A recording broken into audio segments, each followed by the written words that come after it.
Assalomu alaykum onlayn reklama a'zolari. Sizlar bilan g'aybona yana bir bora uchrashib turganimdan nihoyatda xursandman. Bugungi temamiz burun gaymarit kasallik turlari haqida suhbatlashamiz. Burun gaymarit kasallik turlari mana bahor, kuz oylarida chong, tutun evaziga mana mevalar gullaydigan paytda mana hozir mevalarimiz gullab turibdi.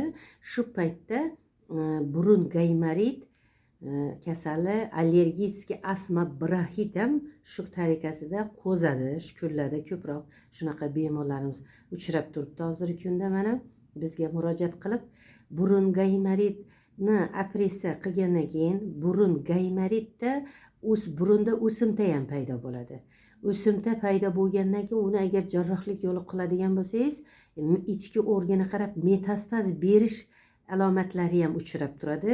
Shu metastaz berish alomatlarida mana quloqda ham o'simtalar paydo bo'ladi. Hattoki burundan 1 sm, 2 sm, 3 sm-gacha osilib chiqib turadigan, o'sib kattalashib ketgandan keyin burundagi o'simta, quloqdagi o'simta 1 sm-dan 3 sm, 5 sm-gacha chiqib osilib turgan, quloqdan burundan o'simta osilib turgan holatlarda ham bemorlar bizga murojaat qilib turibdi. Biz ko'zimiz bilan ko'rib shuni davolab turibmiz. Allohning qudrati ila iloji boricha jarrohlik yo'li qo'llatmasdan tabiiy giyohlar yordamida shifoli bo'lib sog'lom bo'lasiz. Allohning qudrati ila. Avvalam Alloh, qolaversa sababchimiz.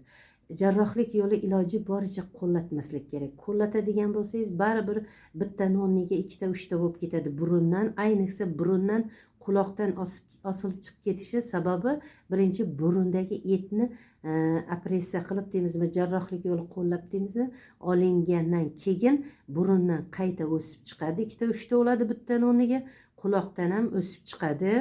Osilib turgan holatda ko'p bemorlarimiz murojaat qilib turibdi.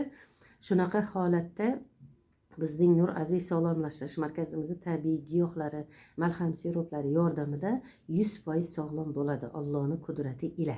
Ixlos xolos. Allohim dard beribdiki, darmonini ham o'zi berib qo'yibdi.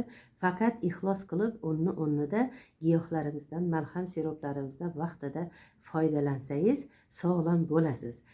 Agar giyoh bilan davolanmasdan faqat operatsiya yo'li bilan tinchlantiruvchi lecheniyalar oladigan bo'lsangiz, u kundan kunga jiddiylashib ximiya nura qo'shiladi.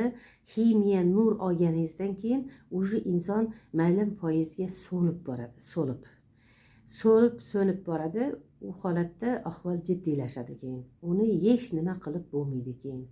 Ximiya nur olgandan keyin iloji ichki organ ham metastaz beradi u jiddiylashgan holatda.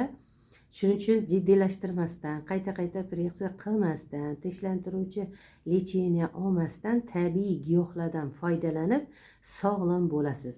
Allohning qudrati ila. Biz aytgandek qilib och holat, to'q holatlariga e'tibor qilib vaqtida iste'mol qilsangiz, burun gaymarit, burunda et o'sishi, quloqqa metastaz berib, ichki organlarga metastaz berish kasalligidan butunlay qutulasiz, sog'lom bo'lasiz Allohning qudrati ila. Avvalam Alloh, qolaversa sababchimiz.